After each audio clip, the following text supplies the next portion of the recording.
Lecture 62 start करते हैं। खामोश हो जाएं। ये टेस्ट की रिपोर्ट मेरे सामने है। इसमें 3 बच्चों के 100% नंबर हैं। सैयदा, तकवा, मुंतहा, दुआ, इनके 10 में से 10 नंबर हैं। और साद अली, अतहर, मोहम्मद गुफरान ये हाइब्रिड में टॉप पर हैं, लेकिन 10/10 नहीं है। और हाइब्रिड 2 में आयशा, फातिमा, मदिया ये 3 टॉप पे हैं। 5 में से 3 टॉप पे हैं। लेकिन इन सब के लिए मेरी तरफ से क्लैपिंग। लेकिन मैंने ये सुना है कि आप लोगों ने ये इन्वेस्टमेंट प्रॉपर्टी वाले टेस्ट का रिजल्ट था, मैंने डिस्कस नहीं किया। असल में ना हम इतना वो मजाक जो मैं करता था वो एक साइड पर रख के अब बात कर रहा हूँ कि वाकई हम लोग रोज इतना पढ़ रहे हैं कि मुझे इतना टाइम और मौका ही नहीं मिला कि मैं टेस्ट ही डिस्कस कर लूँ। ठीक है ना, आज भी नहीं मिला। आज तो उससे ज्यादा खीर कर दी हमने पढ़ने की। तो आप करेक्शन ऑफ एरर, कितने बच्चों को बोर लग रहा है? निकल जाए क्लास से। इससे इतना मुश्किल टॉपिक है हमारा, जो मेरा सांस जो है वो खुश्क हुआ है, अलग खुश्क हो गया। अच्छा सुने, इन्वेस्टमेंट प्रॉपर्टी का नोट मांगा था आपसे। ठीक है, इन्वेस्टमेंट प्रॉपर्टी के नोट में सिर्फ इन्वेस्टमेंट प्रॉपर्टीज आती हैं। प्रॉपर्टी 1 तो वो बिजनेस यूज में रख रहे थे टेस्ट के अंदर, कोई इन्वेस्टमेंट प्रॉपर्टी थी ही नहीं। तो पार्ट 1 में तो बताना था कि ये IS 16 का PPE है, लेकिन पार्ट 2 जो बी रिक्वायरमेंट थी, जिसमें नोट ऑफ इन्वेस्टमेंट प्रॉपर्टी बना था, उसमें सिर्फ 2 प्रॉपर्टीज आनी थी, 2 और 3, जिसमें से एक फेयर वैल्यू पर थी और दूसरी मजबूरन कॉस्ट पे थी। ठीक है, बहरहाल पास तो सारा पेंडी हो गया फिर भी, क्योंकि पास तो बंदा, यही तो बात है, गलती करके भी पास हो जाते हैं। ये कॉन्फिडेंस आपको होना चाहिए। कल वाला टेस्ट कैसा हुआ ना करें, मुश्किल सवाल था। उसमें ओरिजिनल होना जो चाहिए था, रॉन्ग कुछ भी नहीं हुआ था, वो सारी रेक्टिफाइंग एडिटिंग वही आना था, कुछ ऐसा मामला था। चलें वो डिस्कस करेंगे, लेकिन अभी नहीं, आज काफी काम है हमारा। अच्छा जी, सुने, आज करता हूँ, आज जाके ये काम। हमने इन्वेंट्री की बात शुरू की हुई थी, वो खत्म कर लेने दें मुझे। फिर हम सीबी को शुरू कर गए थे, और सीबी में हम आधे से ज्यादा सवाल कर भी गए थे, लेकिन पहले इन्वेंट्रीज को खत्म कर लें। इन्वेंट्रीज में मैंने आपसे ये बात शुरू की थी कि परपेचुअल सिस्टम में क्लोजिंग स्टॉक की कॉस्ट निकालनी हो तो डिटेल्ड इन्वेंट्री कार्ड बनता है। ठीक है, जबकि पीरियोडिक सिस्टम में शॉर्टकट यूज करते हैं। शॉर्टकट, क्लोजिंग स्टॉक की क्वांटिटी लेते हैं, फाइफो जैवको वाला रेट लगाते हैं और कॉस्ट निकल आती है। परपेचुअल सिस्टम में इन्वेंट्री का अकाउंट बनता है, जो चीजों का आना जाना अपनी डेबिट क्रेडिट साइड पे रिकॉर्ड करता है, और क्लोजिंग स्टॉक भी मिल जाता है। इन्वेंट्री का अकाउंट, आना जाना, क्लोजिंग भी है। ठीक है, चले अब पीरियोडिक में क्या होता है वो तो आज देखेंगे, लेकिन हमने कल जो देखा था कि फिर ट्रायल में हमें क्या नजर आता है, वो क्लोजिंग स्टॉक और कॉस्ट ऑफ सेल और अदर इन्फॉर्मेशन में क्लोजिंग स्टॉक नहीं पड़ा होता। फिर मैंने साथ ये भी कहा था, गलत तो हो सकता है, क्लोजिंग स्टॉक में ये गलती हो गई, सही कर लो, लेकिन क्लोजिंग स्टॉक पहले से बताया होता है ट्रायल में। ठीक है, चलो अब ये तो मैं मिटाना ही भूल गया।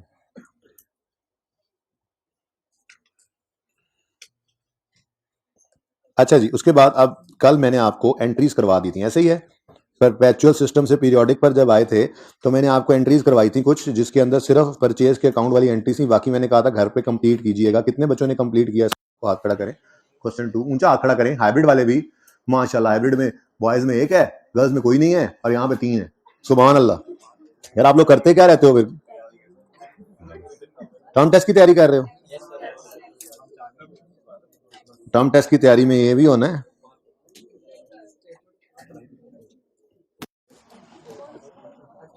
चलें सवाल शुरू करते हैं अब। अच्छा जी, ये कल मैंने आपको कहा पीरियोडिक सिस्टम, जिसमें शुजात पीरियोडिक सिस्टम यूज कर रहा था। ठीक है, पीरियोडिक इन्वेंट्री सिस्टम यूज कर रहा था ना शुजात। तो मैंने कहा था कि पीरियोडिक सिस्टम में ओपनिंग और क्लोजिंग की एंट्री इज, ठीक है, होती है, तो वो आपको सिखानी है। ठीक है जी, ओपनिंग की भी एंट्री होती है और क्लोजिंग की भी एंट्री होती है, अभी सीख लेंगे, हमने सीख ली थी पिछली क्लास में। दूसरी बात मैंने कहा था, इन्वेंट्री की बजाय परचेजेस का अकाउंट बनता है। तो ओपनिंग सबसे पहले 140 रुपए का जो ओपनिंग है स्टॉक, उसकी एंट्री देखेंगे एंड पे। फिर ये जो 3 परचेजेस हुई थी डिफरेंट डेट्स पर, इन तीनों की एंट्री हमने पास की थी। परचेजेस डेबिट, क्रेडिटर क्रेडिट, तो ये entry purchases debit creditor credit. 4 फरवरी को 160 परचेजेस डेबिट क्रेडिटर क्रेडिट, ये देखो ना 160, 340 और 800, ये 3 परचेजेस थी ना। 4 फरवरी, 18 फरवरी और 27 फरवरी को ये 3 एंट्रीज कल क्लास में करवा के भेजी थी आपको। Purchases debit, purchases debit, purchases debit creditor credit. ठीक है, उसके बाद फिर मैंने कहा था सेल का डे वाइज रिकॉर्ड तो अवेलेबल नहीं है, क्लोजिंग स्टॉक उन्होंने बता दिया, ओपनिंग परचेज पड़ी है, तो हमने एक छोटी सी रेकंसिलिएशन बनाई थी ये, जिसने कहा था 5 पड़े, 35 परचेज किए, अवेलेबल फॉर सेल 40 है, 8 अभी भी स्टॉक में पड़े, तो मतलब 32 बिक गए हैं। तो फिर 32 की एक ही बार सेल की एंट्री की थी, उसके साथ तो मैंने डेट 28 फरवरी डाल दी थी मजबूरन, डेट तो कोई नहीं डाल सकती थी ना, पता नहीं किस दिन सेल हुई, तो बार 28 फरवरी डाल दो, मंथ के एंड पे एक दफा सेल, डेटर डेबिट सेल, ठीक है। उसके बाद बाकी एंट्रीज भी देख लें। ये तो हो गया ओपनिंग की एंट्री अभी पेंडिंग, परचेजेस की एंट्री की, सेल्स की एंट्री भी कर डाली। अब पॉइंट 1 एडिशनल फॉर्मेशन की एक एंट्री, ये पुरानी थी, entertainment expense debit, utility expense debit, repair expense debit और कैश क्रेडिट। ये 28 फरवरी को ये सेम एंट्रीज आ गई, ठीक है। ओपनिंग क्लोजिंग की भी एंट्री मिसिंग है। उसके बाद सही है ना, ये करके आना चाहिए था आपको। Then all purchase and sales are on credit, ये कल ही पढ़ा दिया था। Payment received from debtor is 1520, इसकी एंट्री बोलो पास होने वाले बच्चों, कैश डेबिट डेटर क्रेडिट। फिर payment made to creditor was 1200, entry creditor debit cash credit 1200। फिर ओपनिंग कैश 100 था, ओपनिंग कैपिटल 200, इसका सेलिंग प्राइस 60 रुपए थी, यही हमने यूज किया था, ठीक है। अब यहां तक कोई मसला है तो बताएं। ओपनिंग क्लोजिंग की एंट्री बिल्कुल एंड पे करवाऊंगा। परचेजेस की एंट्रीज करते हैं, अकाउंट परचेजेस का बनेगा, यहां पर अकाउंट बना था इन्वेंट्री का, बाकी सब अकाउंट सेम होने, ये देखो ये मैंने येलो किए हुए हैं जो accounts, creditor cash expense expense expense debtor sale, ये सब सेम है। फर्क सिर्फ कहां आना है, परपेचुअल सिस्टम में इन्वेंट्री का अकाउंट बना था और साथ में byproduct cost of sale भी बन गई थी। पीरियोडिक सिस्टम में इन्वेंट्री का अकाउंट नहीं बनेगा, कॉस्ट ऑफ सेल का अकाउंट भी नहीं बनेगा, बल्कि परचेज का अकाउंट बनेगा, और कॉस्ट ऑफ सेल हम जाकर निकालेंगे प्रॉफिट एंड लॉस बनाते हुए, opening plus purchase less closing करके। ये सारा कुछ देख लेते हैं, ठीक है। तो ये जनरल एंट्रीज हैं। स्टॉक सबसे पहली रिक्वायरमेंट थी, क्लोजिंग स्टॉक की कॉस्ट निकालो, निकाल लिया था कल हमने, पॉइंट 1, ठीक है। 2 रिक्वायरमेंट नहीं है, ये वैसे ही आपको मैं करवा रहा हूं, ठीक है। और थर्ड रिक्वायरमेंट है लेजर्स बनाना, मतलब सेकंड रिक्वायरमेंट। तो पहली एंट्री ओपनिंग की बात में करवाता हूं, पहली एंट्री 4 फरवरी को, परचेजेस डेबिट क्रेडिटर क्रेडिट। लेकिन पहले यहां पर इन्वेंट्री आया था, आज यहां पर परचेजेस आ रहे हैं, 4 फरवरी, यहां पर 4 फरवरी और क्रेडिटर्स, ठीक है। 18 फरवरी को फिर एंट्री हुई, परचेजेस डेबिट क्रेडिटर्स क्रेडिट, यहां पर अब परचेजेस का लेजर बन रहा है, ठीक है, क्रेडिटर्स, ठीक है। नेक्स्ट फिर एंट्री परचेजेस के बीच में सेल वाली एंट्री आई नहीं, ठीक है ना, और सही है। तो परचेजेस डेबिट क्रेडिटर्स क्रेडिट 800 से परचेजेस आ गई 27 को, 27 फरवरी, और यहां पर क्रेडिटर्स और 27 फरवरी, ठीक हो गया जी। उसके बाद आखिर में 28 फरवरी वाली एंट्री पड़ी, एंट्री बोलो, डेटर डेबिट कितने से, 1920 से डेटर्स डेबिट सेल्स क्रेडिट, एक ही एंट्री पास की हमने, यहाँ पे डेटर्स लिखा, यहाँ पर सेल्स लिखा, डेट 28 फरवरी लिखनी है तो लिख लो, ठीक है। उसके बाद बाकी वही पुरानी एंट्रीज थी, मैंने कॉपी पेस्ट किया है ऊपर से, ठीक है। एंट्रीज पोस्ट तो कर लेते हैं। एंटरटेनमेंट एक्सपेंस डेबिट, किधर गए मेरे एक्सपेंसेस, ये एंटरटेनमेंट एक्सपेंस 50 से डेबिट और कैश क्रेडिट, ये इकट्ठा 200 हुआ पड़ा, इस 200 के अंदर 50 भी है, 80 भी है और 70 भी है, ठीक है। तो पहली entry expense debit cash credit 50 से। दूसरी एंट्री मैंने टाइम बताया था, वक्त जगह बताई थी असल में, कैश डेबिट, क्योंकि मैंने ऐसे करके आपको कंपैरिजन में दिखाने हैं दोनों सिस्टम, बातें जब करनी है ऐसे करके, ठीक है ना, इसलिए जरा करीब करीब तंग तंग नोट किया होगा, ओके। दूसरी एंट्री यूटिलिटी एक्सपेंस 80 से डेबिट और कैश 80 से क्रेडिट। तीसरी एंट्री रिपेयर एक्सपेंस 70 से डेबिट कैश 70 से क्रेडिट, तो 200 इकट्ठा ही मैंने क्रेडिट लिखा, ठीक हो गया, ये एंट्री हो गई। उसके बाद डेटर से पैसे आए, तो कैश डेबिट डेटर क्रेडिट कितने से, 1520 से, यहां पे आपने कैश लिख दिया, इधर डेटर्स लिखा हो, ठीक हो गया। लास्ट एंट्री क्रेडिटर्स डेबिट 1200 से और कैश क्रेडिट ये 1200, ठीक हो गया जी। यहां पे आपने लिख दिया कैश, ठीक है, और ये क्रेडिट डन हो गया, सारी एंट्रीज आर ओवर, ठीक है। अब क्लोजिंग निकाल लो जो नया लेजर बना है, परचेज का क्लोजिंग कितना आ रहा है, 800 900 1300, देखो 1300 आ गया क्लोजिंग। ये क्लोजिंग कहां जाएगा, ट्रायल में, चलो बारी बारी चलते हैं, ठहर बाकी देख लो क्लोजिंग रहता तो नहीं है। परचेज का क्लोजिंग आ गया, ये सारे क्लोजिंग मैंने निकाले हुए थे, ऐसे ही सेल्स का क्लोजिंग आ गया 1920, डेटर का क्लोजिंग आ गया 400, क्रेडिटर्स का क्लोजिंग आ गया 100, पिछली क्लास में 100 था, करके देख लो, कल वाले सवाल में भी था ना, ठीक है, ठीक हो गया। अब ये सारे क्लोजिंग निकल चुके हैं, एक चीज जो भूलनी नहीं है वो है ओपनिंग कैपिटल। ओपनिंग कैपिटल को उठाकर फटाफट लिख लो, क्रेडिट पे 240, ये पढ़ाओ, ये ओपनिंग बैलेंसेस दिए थे, कैपिटल का ओपनिंग 240 है और कैश का ओपनिंग 100 है, वो कैश के लेजर में 100 लिख दिया था और कैपिटल को लेजर में ले गए और ट्रायल में ले गए थे, ठीक है। उसके बाद मेरे प्यारे बच्चों यहां पर हमारे पास ओपनिंग स्टॉक आएगा, क्या आएगा जी, ओपनिंग स्टॉक। इसको मैंने येलो किया और ओपनिंग को रेड डिब्बे में डाला, उसकी वजह यह है कि ऐसे ही मैंने कल किया था। अब देखना जरा, ट्रायल में कौन सा स्टॉक आ रहा था, क्लोजिंग, परपेचुअल सिस्टम था, ओपनिंग पीरियोडिक सिस्टम, ठीक है। और क्लोजिंग स्टॉक जो है, अच्छा ओपनिंग है कितना, ओपनिंग है कितना, ये सवाल में से ही निकल आया था, ओपनिंग कितना है, ये देखो 5 × 28 140, ये ओपनिंग स्टॉक आ गया यहाँ पे ट्रायल में, डेबिट साइड पर, ठीक है। और क्लोजिंग स्टॉक आज अदर इन्फॉर्मेशन में जाएगा, cost of closing stock as per physical count is, ये हमने निकाली हुई है, फाइफो या एफको, अब पिछले में भी एफको में चले तो एफको ही ले लूं, बोलो, पिछले में भी एफको लिया था ना, फाइफो भी ले, मैं एफको वाला लेके चला हूं, ठीक है। तो क्लोजिंग स्टॉक की कॉस्ट कितनी है, ये ट्रायल में नहीं, ये अदर इन्फॉर्मेशन में पड़ा होगा, यहाँ यूं लिखा होता था, closing stock, cost of closing stock as per physical count is ₹288, ठीक है। ये फर्क नजर आ रहा है, यादें ताजा हो रही हैं। अगली बात ये देखो, इन्वेंट्री का लेजर नहीं बना और साथ कॉस्ट ऑफ सेल भी नहीं बना, बल्कि आज परचेजेस का लेजर बन रहा है, और ये 1300 परचेजेस का क्लोजिंग है, जो बचपन की तरह से आज भी आपको ट्रायल में नजर आएगा डेबिट साइड पर। अब ये देखो, ये भी मैं येलो कर रहा हूं, क्यों, क्योंकि ये इधर भी येलो है लेकिन वहां पे परचेजेस नहीं है। अब दोनों में फर्क देखो, अगर पीरियोडिक सिस्टम है तो ट्रायल में क्लोजिंग स्टॉक और कॉस्ट ऑफ सेल, अगर परपेचुअल सिस्टम है तो ट्रायल में ओपनिंग स्टॉक और परचेजेस, अगर पीरियोडिक सिस्टम है तो ट्रायल में क्लोजिंग स्टॉक और cost of sale, other information closing stock नहीं पड़ा, पूरी बात ये है।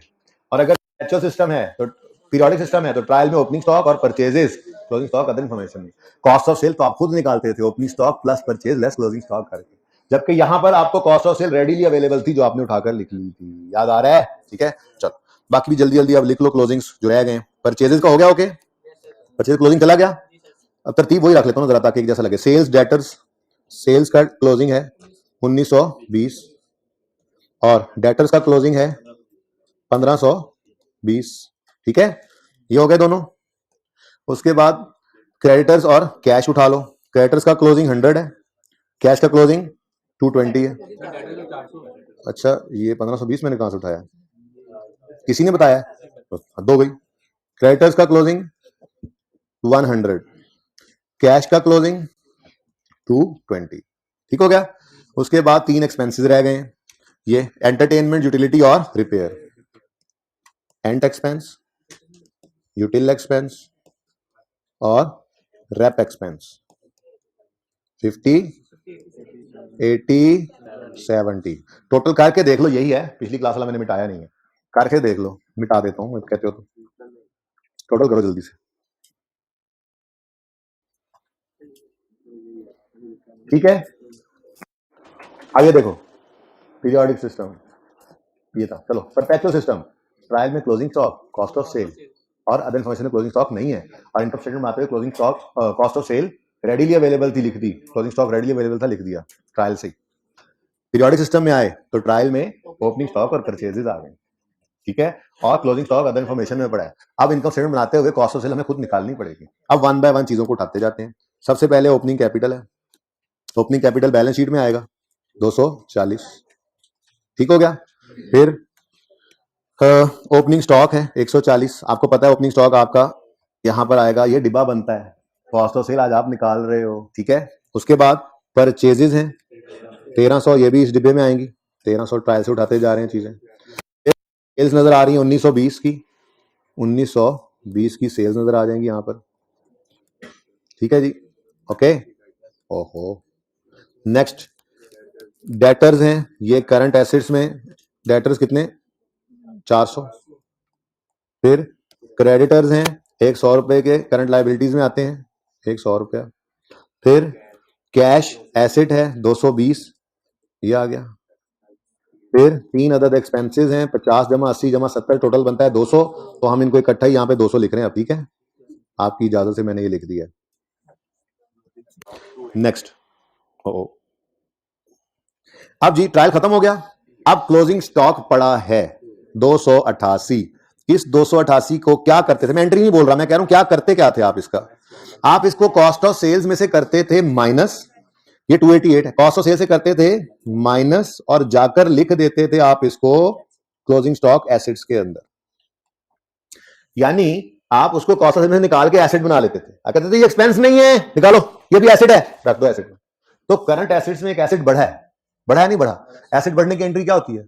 Asset debit. तो ये क्लोजिंग स्टॉक बढ़ा है तो क्लोजिंग स्टॉक डेबिट, और cost of sale is an expense. Cost of sale is an expense. Expense minus हो रहा है या प्लस हो रहा है?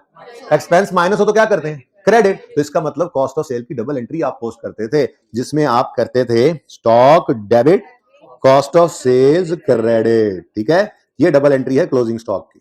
ठीक है, स्टॉक डेबिट और कॉस्ट ऑफ सेल्स क्रेडिट। ठीक है, समझ आई कि कोई नहीं? ये करते थे ना, बस एंट्री शायद ना पता हो किसी को, लेकिन ये पता तो है ना, क्लोजिंग स्टॉक यहां से माइनस करके यहां पर रखते हैं। तो ये देखो एसेट में लाकर एक एसेट्स में आकर एक एसेट जो है वो बढ़ गया, एक एसेट बढ़ा, एसेट डेबिट, और दूसरी तरफ कॉस्ट ऑफ सेल क्रेडिट कम हो गई। ठीक है, ये है क्लोजिंग स्टॉक की जनरल एंट्री। समझ, किसको नहीं समझ आई ये एंट्री? फिर सुनो ना, इधर ध्यान से देखो। अब कॉस्ट ऑफ सेल क्या है? एक्सपेंस। एक्सपेंस माइनस हो रहा है मतलब कम हो रहा है, एक्सपेंस का कम होना क्रेडिट, तो कॉस्ट ऑफ सेल हो गई क्रेडिट। और दूसरी तरफ यहां से ये निकलकर फिगर कहां चली गई है? एसेट्स में। तो एक एसेट बढ़ गया, एसेट का बढ़ना डेबिट। तो मैंने कहा क्लोजिंग, देखो बचपन में उस्तादों ने क्या सिखाया था, ट्रायल में नजर आने वाली हर चीज एक दफा, ट्रायल में नजर आने वाली हर चीज एक दफा, और अदर इन्फॉर्मेशन वाली की डबल एंट्री। अब देख लो, हर चीज एक दफा उठाई है मैंने, एक दफा नजर आई है, लेकिन अदर इन्फॉर्मेशन में स्टॉक गया है तो उसकी डबल एंट्री हुई है, दो जगह नजर आ रहा है। बाकी हर चीज देख लो, कोई एक चीज ऐसी नहीं है पूरे ट्रायल में जो इनकम स्टेटमेंट बैलेंस शीट में लाते हुए मैंने 2 दफा लिखी हो, क्योंकि ट्रायल में डबल एंट्री से चीजें होकर पहुंचती हैं, सिर्फ उठाकर लिख लेते हैं। लेकिन अदर इन्फॉर्मेशन वाली चीज जो होती है उसकी डबल एंट्री होना बाकी होती है। तो क्लोजिंग स्टॉक की डबल एंट्री पीरियोडिक सिस्टम में की हमने। वो एंट्री क्या की? स्टॉक बढ़ा लिया, एक्सपेंस कम कर लिया। हमने कहा इधर ना पड़ा रहने दो, अगर 288 यहां से माइनस ना करते तो कॉस्ट ऑफ सेल का हिस्सा बन जाता। हम कह रहे हैं अभी ये बिका ही नहीं है, तो फिर एक्सपेंस क्यों बना रहे हैं? अभी तो ये स्टॉक है, एसेट है, एक्सपेंस में से निकाल लिया, कॉस्ट ऑफ सेल क्रेडिट, और एसेट बना लिया स्टॉक डेबिट। और अभी भी किसी को ना समझ आई? क्लोजिंग स्टॉक की एंट्री क्लियर है? क्लियर है? तो ऐसे क्लियर नहीं ना होती, ऐसे क्लियर होती है। यस सर, मुंह से यस और सर से नो। क्लोजिंग स्टॉक की एंट्री अब बताओ, दिमाग में सिर्फ वो हो, कॉस्ट ऑफ सेल ने होना है माइनस यानी क्रेडिट, और एसेट बनना है तो क्लोजिंग स्टॉक की एंट्री होती है stock debit, cost of sales credit, 288। ठीक है, अच्छा अब किसी ने आपसे आके पूछा क्या तुम्हें ओपनिंग स्टॉक की एंट्री आती है पीरियोडिक में? बात सुन लो यार, किसी ने आपको कहा कि भाई आपको पीरियोडिक सिस्टम में ओपनिंग स्टॉक की एंट्री आती है, क्योंकि एंट्री तो है, आपको आती है। आपने क्या कहना है? नहीं, आपने कहना है हमें पीरियोडिक सिस्टम में ओपनिंग स्टॉक की एंट्री नहीं आती, हमें सिर्फ क्लोजिंग की एंट्री आती है, उसी को उल्टा के ओपनिंग की एंट्री डालेंगे, क्योंकि opening stock cost of sale में प्लस हो रहा है और क्लोजिंग माइनस हो रहा है, तो ऑपोजिट हो गया ना काम। ठीक है, तो भाई कभी भी ओपनिंग स्टॉक की एंट्री ना सोचने की कोशिश करनी है, ना याद रखने की कोशिश करनी है। नेवर, हमेशा याद क्या रखना है, क्योंकि ये आप बारहा दफा कर चुके हो, ये दिमाग में आपके थी, सिर्फ बताने की जरूरत थी कि ये एंट्री होती है। ये आप बारहा हमेशा इनकम स्टेटमेंट बैलेंस शीट बनाते आए हो, ये काम करते आए हो, बस ये बताना था कि ये एंट्री हो रही है, stock debit, cost of sale credit, बस ये एंट्री आपको कभी भूलेगी नहीं। और ओपनिंग स्टॉक की भी एंट्री होती है, लेकिन वो जाहिर सी बात है ओपनिंग स्टॉक का यहां पर देखो इंपैक्ट जो है वो ऑपोजिट है ना, तो फिर उल्टा दो एंट्री। तो कोई आपसे पूछे कि पीरियोडिक सिस्टम में अपनी स्टॉक की एंट्री होती है, आपने कहना हाँ होती है। तुम्हें आती है? आपने क्या कहना? नहीं, आपने कहना हमें तो आती है क्लोजिंग स्टॉक की एंट्री, वो होती है stock debit, cost of sale credit, और ओपनिंग की एंट्री हम इसके उलट कर देंगे, cost of sale debit stock credit. इसको साथ ओपनिंग स्टॉक लिख लो बेशक। ठीक है, वो कितना था जी? 140। ठीक है, तो ओपनिंग स्टॉक की एंट्री कौन कौन लिखेगा इंशाल्लाह? शर्म चाहिए, नहीं याद रखनी। तुमने हाथ क्यों खड़ा किया है? क्लोजिंग स्टॉक की एंट्री कोई भी नहीं याद रखेगा, ओपनिंग स्टॉक की एंट्री किसी ने भी नहीं याद रखनी है। ओपनिंग स्टॉक की एंट्री कोई भी पूछे तो कहना हमें नहीं आती, हम क्लोजिंग स्टॉक की एंट्री सोचेंगे। कभी मैं सोचने से भी मना कर रहा हूं, ओपनिंग स्टॉक की एंट्री नहीं सोचनी है, घूम जाओगे। अच्छा वाला समझ आया हुआ है तो काम चल रहा है ना, चलाओ। कभी सोचना पड़ा तो बैठ के पर्चे के बाद सोच लेना, सोच भी समझ आएगी, लेकिन पर्चों के बाद। फिलहाल इतनी चीजें करो जितनी आगे से पर्चे में इस्तेमाल हो जाए। सही हो गया जी? ओके जी, कॉस्ट ऑफ सेल की फिगर बताओ। 11, अच्छा ये ना थोड़ा सा डिफरेंस है कॉस्ट ऑफ सेल में, उसकी वजह क्या है पता है आपको? उसकी वजह है कि मैंने एफ को उठाया, अगर मैं फाइव उठाता ना तो सेम होता। असल में ना क्लोजिंग स्टॉक की वैल्यू बदल गई है, वहां पे हम बार बार एवरेज निकालते थे, तो क्लोजिंग स्टॉक की जो कॉस्ट, क्लोजिंग स्टॉक जो आया था वो 296 आया था। यहाँ पे हमने जो एक ही दफा एवरेज उठाया था, तो क्लोजिंग स्टॉक जो एसेट्स में नजर आ रहा है वो 296 नहीं 288 है। तो ये चेंज हो गया ना, जब क्लोजिंग स्टॉक ने चेंज होना है तो कॉस्ट ऑफ सेल ने चेंज होना है, प्रॉफिट ने भी चेंज होना है, इससे परेशान नहीं होना, ठीक है ना। वो एवरेज कॉस्ट था लेकिन पीरियोडिक में था, बार बार एवरेज हो रहा था। यहाँ पे हमने सॉरी परपेचुअल में था, यहाँ पीरियोडिक में हमने एक ही बार एवरेज निकाला, इस वजह से थोड़ा स्टॉक में कल ही फर्क आ गया था, मैंने बता दिया था। ओके, तो स्टॉक बदलेगा तो कॉस्ट ऑफ सेल और प्रॉफिट भी बदलेगा। जी बताएं प्रॉफिट। जीपी 768 माइनस 200 हो गया, तो ये 568 आ गया। यहाँ पर ड्राइंग्स थी नहीं इसलिए मैंने जगह बचाने के लिए यहाँ पर लिखी नहीं, वरना माइनस ड्राइंग्स होता। बताओ जी, 808 प्लस 100 इज इक्वल टू 908, और इन तीनों का भी टोटल पिछली क्लास में 908 ही था। ठीक है, अब इधर देखो, फर्क जानकर जियो, इतने तुम जियो। पीरियोडिक परपेचुअल सिस्टम, ये देखो परपेचुअल सिस्टम, ट्रायल में क्लोजिंग और कॉस्ट ऑफ सेल और क्लोजिंग स्टॉक का अदर इन्फॉर्मेशन कोई अता पता नहीं। Cost of sale readily available, stock भी रेडिली अवेलेबल, कोई डबल एंट्री नहीं की। देख ले, एक दफा नजर आ रहा है कॉस्ट ऑफ सेल, ट्रायल में से जो उठाया single single single impact. Closing stock की ओपनिंग स्टॉक की एंट्री होती नहीं थी, यही बताया था आपको परपेचुअल में। ठीक है, ये परपेचुअल था, पीरियोडिक आया, तो ट्रायल में ओपनिंग स्टॉक और परचेज आ गया। क्लोजिंग स्टॉक अदर इन्फॉर्मेशन में था, तो कॉस्ट ऑफ सेल आपको खुद निकालना पड़ी। क्लोजिंग स्टॉक की अदर इन्फॉर्मेशन, तो उसकी डबल एंट्री हुई, डेबिट और क्रेडिट। ठीक है, याद रहेगा। अब चलो ले जी, पिक्चर शिक्चर तो नहीं बनानी? अच्छा ऐसे कर ले फिर फिलहाल, मेरे ख्याल में कल जो खींच ली थी वो तो सिर्फ एंट्री थी ना, 2-4।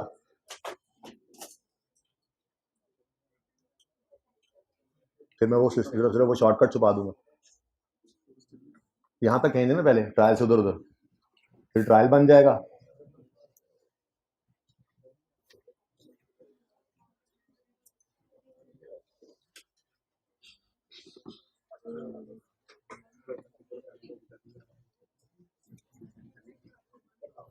ये पीरियोडिक सिस्टम है, लिखने की जरूरत नहीं, आपको नजर आ रहा है कि अगर परचेजेस का अकाउंट नजर आ गया, ट्रायल में परचेज नजर आया, तो मतलब परचेज का अकाउंट बनाया तो उसका क्लोजिंग निकल के आया है ना, तो परचेजेस का अकाउंट नजर आ रहा है मतलब पीरियोडिक।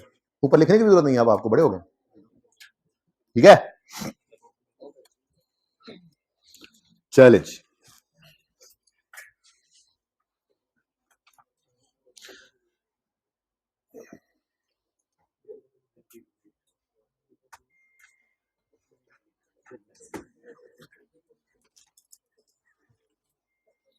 जी, नेक्स्ट पेज पे आए, पेज 479 पे, क्वेश्चन नंबर 3 पे आ जाए।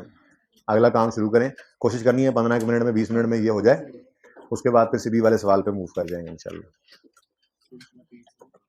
नहीं, पीर को हाफ, क्योंकि सकामती वाला नहीं ना हुआ तो, लेकिन हम इंशाल्लाह पीर वाले दिन स्टेटमेंट ऑफ चेंज इक्विटी पहली अपनी जिंदगी की बना डालेंगे, एक सिंपल सा सवाल, या फिर उसकी बेस बना डालेंगे, दोनों में से एक काम करेंगे। क्योंकि डिविडेंड्स क्या होते हैं, एंट्रीज क्या होती हैं, कितनी किस्म के होते हैं, ये आपको पता ही नहीं है अभी।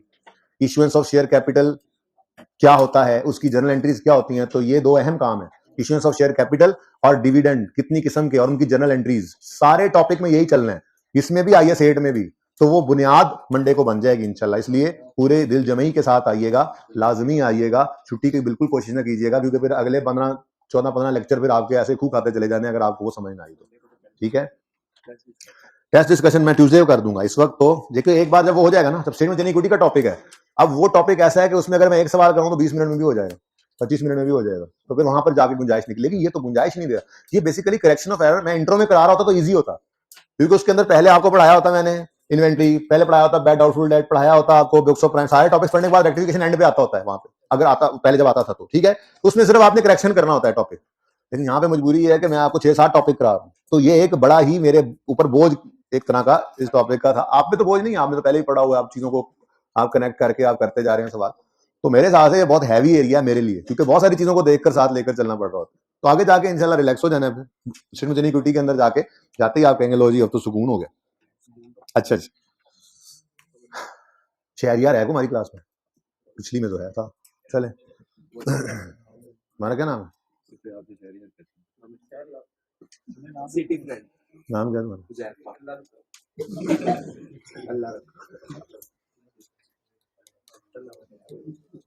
मिस्टर हुजैफा पढ़ते नहीं थे, घर वालों ने कहा हफीज सेंटर में मोबाइलों की दुकान खोल लो। Mister Huzaifa started a business of selling mobiles in Hafeez centre. Centre का स्पेलिंग गलत है। As on 31 December 15 he had 10 mobiles in his closing stock which were purchased for 70,000 each। Easy नहीं लेना, 10 मोबाइल हैं और हर 70,000 का खरीदा है, तो 7 लाख का तो स्टॉक पड़ा है इसके पास। तुम लोग इजी ले रहे हो, 7 लाख का स्टॉक पड़ा है इसके पास। Normally he sells each mobile for 85,000। अभी फिलहाल ना इसने काम शुरू किया, तो दुकान नहीं खोली इसने बाहर ना वो जो काउंटर लगा होता है ना बाहर बरामदे में, अभी वहां बैठा है, तजर्बा लेगा। आधा सी बात है भाई, तजर्बा पहले करेगा, मार्केट को समझेगा। दुकान पे जाना काफी खर्चे वाला काम है, थोड़ा मार्केट को समझेगा, थोड़ा ये देखो आहिस्ता आहिस्ता करके बिजनेस के अंदर बढ़ना होता है। पहले ही दिन जो है वो पूरा फ्लोर किराए पे ले ले और फिर अब्बा जी के भी सारी जमा पूंजी लगा के और फिर घर आके बैठा हूँ, चला नहीं, ऐसा तो नहीं होता ना।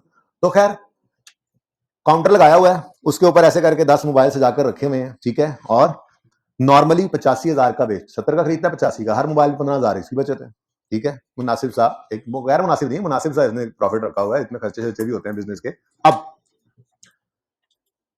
जबान का चस्का तो इसको है, वहां पे फ्राइज बड़े अच्छे मिलते हैं, तो इसने ना फ्राइज मंगा कर रखे 31 दिसंबर 15 की शाम को, ठीक है। और फ्राइज रखे और कहीं ऐसे मोबाइल में किसी और चीज में जरा मसरूफ हुआ तो एक कौवे ने हमला किया, कौवे ने चपटा मारा फ्राइज पे, साथ ही 2 मोबाइलों पे भी चपटा लगा और वो मोबाइल नीचे गिरे और उनकी एलसीडी वगैरह टूट गई। अब ये कहानी है। अब मुझे एक बात बताओ, हुजैफा जब 31 दिसंबर 15 की शाम को घर जा रहा होगा बोझल दिल के साथ और कदमों के साथ, तो क्या सोचता जा रहा होगा इन टूटे हुए मोबाइल, टूटे हुए दिल नहीं, दिल तो टूट जाता है, मोबाइल ऐसे गिरा, उठाने से पहले या अल्लाह दिल ना टूट गया हो। बल्कि एक शेख साहब ने कहा था ना, अल्लाह करे लात टूटी है। खैर सुना हुआ है ना लतीफा, मोबाइल जेब में मोबाइल था और वो हाँ गिर गया मोबाइल, तो कहने लगे कि आवाज आई कड़क की, तो कहने अल्लाह करे लात मोबाइल। तो बोझल कदमों के साथ जो हुजैफा साहब घर जा रहे हैं उन 2 मोबाइल्स के बारे में, तो क्या सोचते जा रहे हैं? आप भी सोचो, पता लगेगा भाई। ये सोचते हुए जा रहे होंगे कि अब ये 85 का तो नहीं बिकेगा, बल्कि इस हालत में तो बिकेगा ही नहीं, एलसीडी टूट चुकी हैं। अब सबसे पहला काम तो क्या करना पड़ेगा, इन्हें रिपेयर कराना पड़ेगा, उस पर कॉस्ट लगेगी। हो सकता है कि वहां पे जो वो सेलमैन फिर रहे होते हैं, जो बंदों को घेर घूर के ले आते हैं, ऐसे किसी बंदे को भी कहना पड़े कि भाई ये 2 मोबाइल जो टूटे हैं, इनमें से आप मोबाइल बेचोगे तो आपको जो है कुछ पैसे मैं उसमें से दूंगा, तो फिर कहीं जाकर ये मोबाइल बिकेगा। लेकिन वो भी 85 का नहीं बिकना, क्योंकि अब ये ओरिजिनल नहीं रहा। एलसीडी टूट कर एलसीडी पैनल चेंज हो गया, तो अब ये वो ए पेयर तो नहीं रहा, अब ये बी पेयर हो गया, ठीक है। अब ये खुल गया मोबाइल, ठीक है। अब ये सारी बातें सोचता हुआ जा रहा है हुजैफा का, ठीक है। तो सवाल पढ़ते हैं। Mister Huzaifa started a business of selling mobiles in Hafeez centre. As on 31 January 15 he had 10 mobiles in his closing stock which was purchased for 70,000 each. Normally he sells each mobile for 85,000। On the evening of 31 December 15 a crow attacked and 2 mobiles fell down and got badly damaged. These damaged mobiles could be sold for 75,000 each. ये अब 75 के बिक सकते हैं, लेकिन वो सूरत में after incurring a repair cost of 10,000 each and selling cost of 5,000। यानी अगर अब आपने टूटे हुए मोबाइल बेचने हैं तो पहले 10,000 का सही होगा, 5,000 कमीशन देंगे और फिर 75 के जाके बिकेंगे। 85 वाली कहानी तो भूल ही जाओ। और रिक्वायरमेंट है कैलकुलेट द, ये वैल्यू का लफ्ज ना पहली बार आपको सुनने में आ रहा है।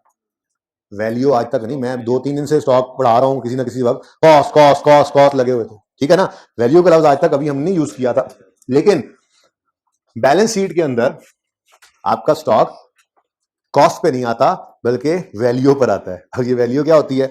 ये वैल्यू है वो जो IAS2 इन्वेंटरीज ने कहा है। IAS2 स्टेट्स दैट, हाँ सबर मैंने तो लिख लिया। IAS2 states that inventories inventories,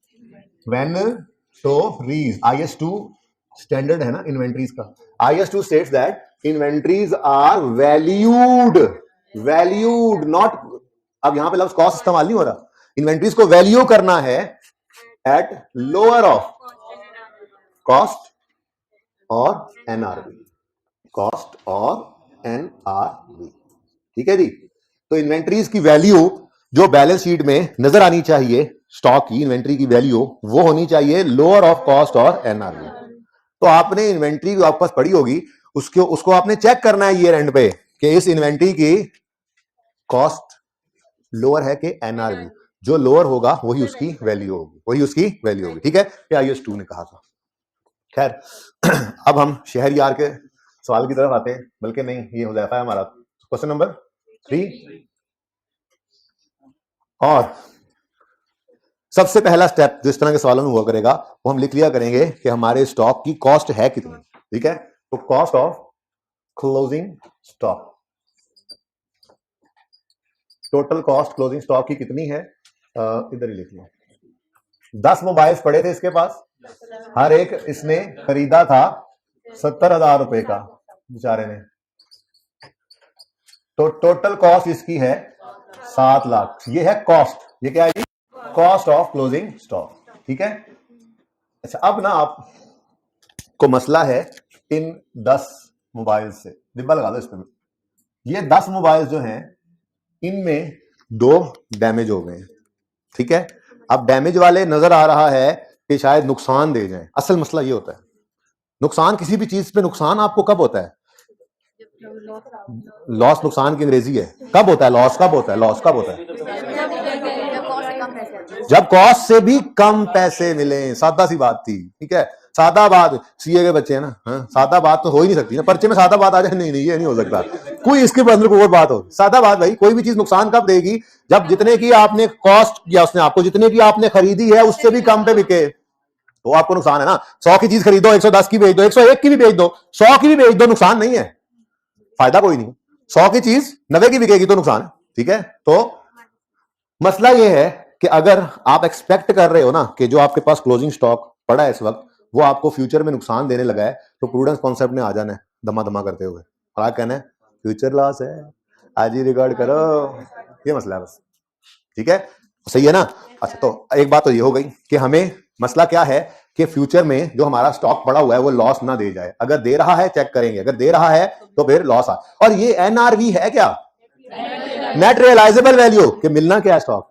बल्कि पहली बात तो मैंने की ही नहीं, भूल गया, क्लोजिंग स्टॉक क्या है, जो यूनिट्स हमारे पास इस वक्त ईयर एंड पर पड़े हैं, अनबिक्ड अनसोल्ड। ठीक है, जो बिक्ड हैं जो सोल्ड हैं वो हमारा स्टॉक ही नहीं है। क्लोजिंग स्टॉक कौन सा है, जो 31 दिसंबर 15 की शाम को इसके पास अनबिक्ड पड़े हैं, अनसोल्ड पड़े हैं। क्लियर है ये बात। ठीक है, तो पहली बात क्लोजिंग स्टॉक वो जो हमारे पास पड़ा है इस वक्त। दूसरी बात, अगर फ्यूचर में वो फायदे पे बिकना है तो फ्यूचर का गेन रिकॉर्ड करें, नहीं, मसला क्या है, फ्यूचर का लॉस ना आ जाए, तो वो इस मैकेनिज्म से ना ऑटोमेटिकली चार्ज हो जाया करेगा। कैसे, वो देखते हैं। ठीक है, अब ये 10 मोबाइल पकड़ लिया हमने कहा इन 10 में से 2 हो गए हैं डैमेज।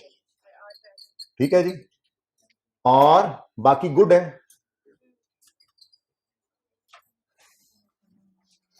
डैमेज्ड मोबाइल्स की कॉस्ट निकाल के दे दो मुझे। कॉस्ट बदल जाएगी ना, डैमेज होने से कॉस्ट बदल जाएगी ना, डैमेज होने से कॉस्ट बदलेगी, कॉस्ट बदलेगी। कॉस्ट क्यों बदलेगी, जितने के खरीदे थे वही कॉस्ट है कि भाई जिसने जहां से इसने खरीदे थे शाम को वापस जाते हुए 31/15 शाम को उधर ले गया, भाई ये ना कवे की वजह से गिर के टूटे हैं, तो 70 के आपने मुझे बेचे थे, थोड़ा कम कर देते हैं। चले छोड़े, तो खैर कॉस्ट नहीं बदलेगी, तो कॉस्ट ब्लू मार्कर से वर्किंग करते हैं। 2 मोबाइल्स थे, हर एक 70,000 का खरीदा। किसी को नजर नहीं आ रहा था, मैंने बोला है, मैं ये चाह रहा हूं कि बहुत क्लियरली नजर ना आए, क्योंकि मैंने ब्लैक वाली जो फिगर लिखनी है ना वो सामने नजर आनी चाहिए। ठीक है, ये मैंने कॉस्ट निकाली है 2 मोबाइल की, 2 into 70,000। ठीक है, तो 1,40,000 कॉस्ट थी इन डैमेज मोबाइल्स की। अब डैमेज हो गए, शक पड़ गया कि कहीं नुकसान ना दे जाएं। अभी तो नहीं बिके, दिया नहीं है नुकसान, अभी तो पड़े हमारे पास पड़े हैं, हमारा क्लोजिंग स्टॉक है, लेकिन फ्यूचर में कहीं नुकसान ना दे जाए और चेक कर लेते हैं। अगर फ्यूचर में नुकसान दे रहे हैं तो प्रूडेंस कॉन्सेप्ट कहता है आज ही रिकॉर्ड करो। ठीक है, तो फिर NRV निकालेंगे। NRV कहते हैं नेट रियलाइजेबल वैल्यू, ये शॉर्ट फॉर्म मैंने यूज कर ली, नीचे पूरा नाम भी लिख देता हूं। इसके लिए एक वर्किंग हम किया करेंगे छोटी सी। ठीक है, तो यहां पर मैं निकालने लगा हूं अब net realisable value. Net realisable value, जिसकी शॉर्ट फॉर्म मैं यूज कर लिया करूंगा अब NR। ठीक है, नेट रियलाइजेबल वैल्यू निकालने लगा हूं ऑफ डैमेज्ड मोबाइल्स, ये भी लिख देता हूं आपको फिर, ऑफ डैमेज। ठीक है, अभी आपके पास ये स्टॉक में पड़े हैं, अब ये घर जाते हुए सोच रहा है कि ये सही करा के कमीशन कुछ देकर बिक सकेंगे। अभी बिके नहीं है, बिक सकेंगे, तो एस्टिमेटेड सेलिंग प्राइस जहन में उसके एक चल रही है, एस्टिमेटेड सेलिंग प्राइस। आप पहला सवाल ना सब कुछ पूरा पूरा लिखो, वरना वर्किंग है EST लिख लेता। खैर, एस्टिमेटेड सेलिंग प्राइस। कितने मोबाइल हैं? 2, और इसका अंदाजा है कि 75,000 के बिक जाएंगे, यानी 1,50,000 इसको मिल जाएगा। नहीं, ये 1,50,000 सिर्फ नहीं मिलना, ये मिलने के लिए, ये पाने के लिए कुछ खोना भी पड़ेगा, ठीक है। लेस कुछ रिपेयर कॉस्ट लगेगी जी, तो एस्टिमेटेड रिपेयर कॉस्ट है हमारी। 2 यूनिट्स, 2 मोबाइल हैं, हर मोबाइल को सही कराने में LCD यूनिट डलेगा 10,000 का, थोड़ा सस्ता डाल के लगता है आईफोन है। क्यों भाई उजैफा, लगता है आईफोन है? सैमसंग का तो होता तो पता है तुम्हें, 70,000 का मोबाइल, 60,000 का पैनल होता है जी। ऐसे ही है ना, 20,000।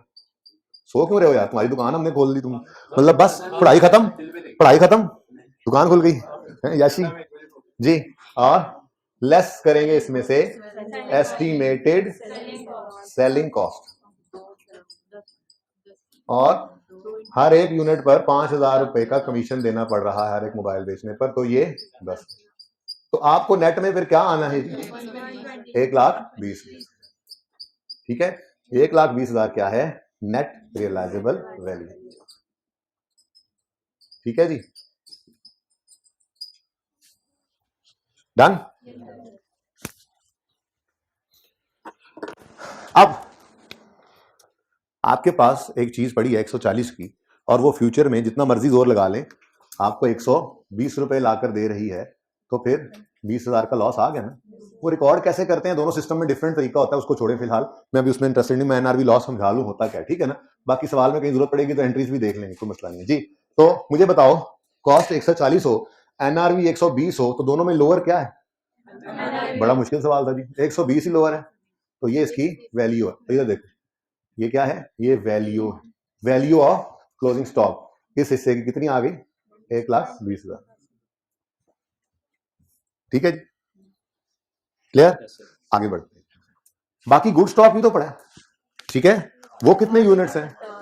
8 यूनिट्स हैं, और हर एक वो भी 70,000 का ही खरीदा था, 560,000, 5,60,000 का ये भी है।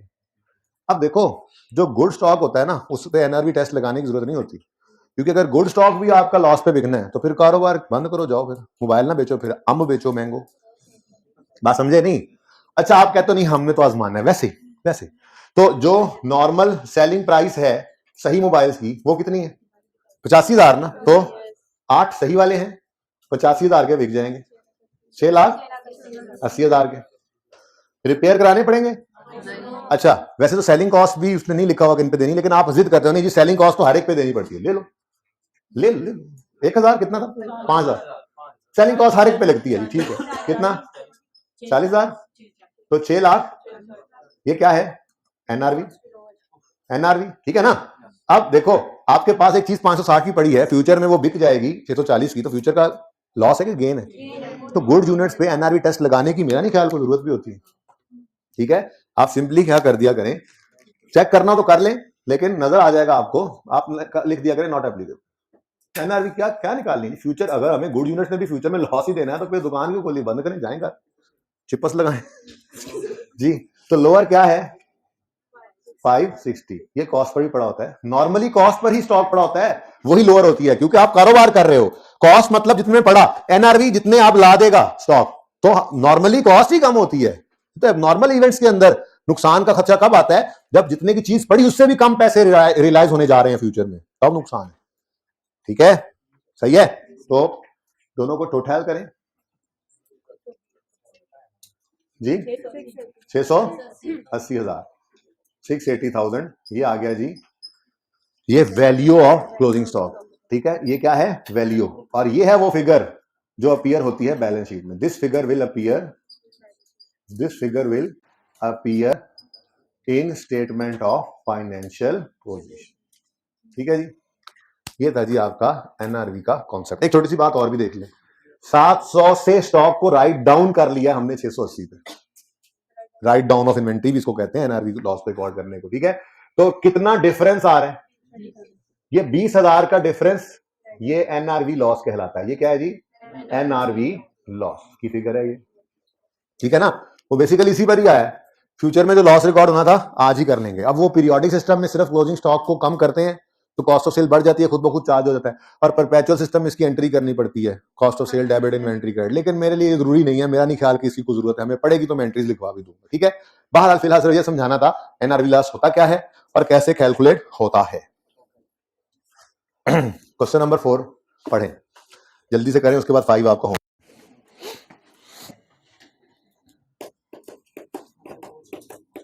मैं मिटा नहीं रहा उसको, पहले 4 कर लें, अब जल्दी से पढ़ लें, कम से कम पढ़ लें, फिर मिलकर कर लेते हैं।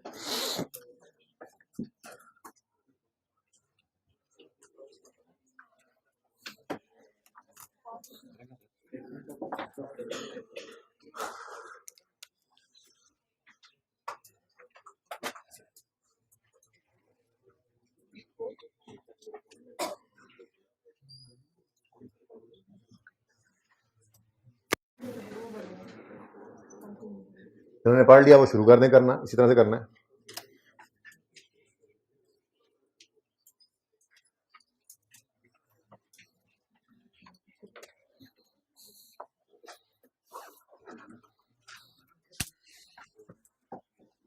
ले आए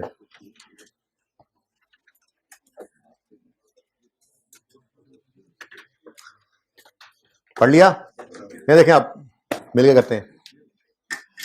द क्लोजिंग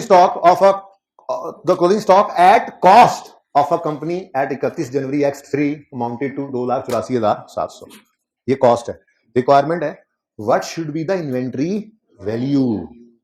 तो वैल्यू क्या होती है जी, लोअर ऑफ कॉस्ट और एनआरवी। तो वो टेस्ट फिर लगा लेना है अगर एनआरवी का डाटा गिवन हो, वरना एनआरवी का डाटा ना गिवन हो तो फिर जो कॉस्ट है वही एनआरवी, मतलब जो कॉस्ट है वही वैल्यू है, यूं कहना था बेहतर।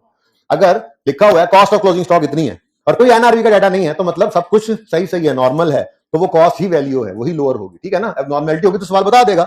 वैसे वैल्यू क्या होती है, लोअर ऑफ कॉस्ट और एनआरवी। चलें बस पता है आप।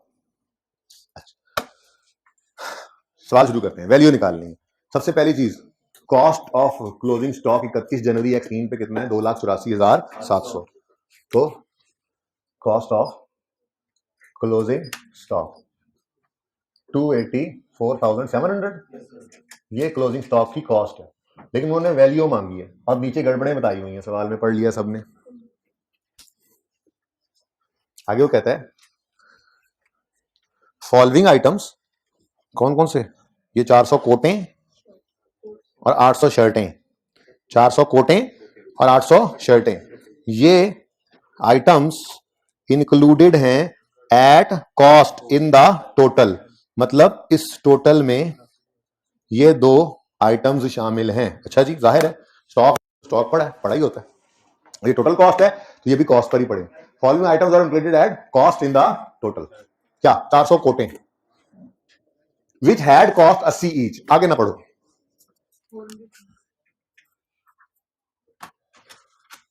400 कोटें, 400 कोटें,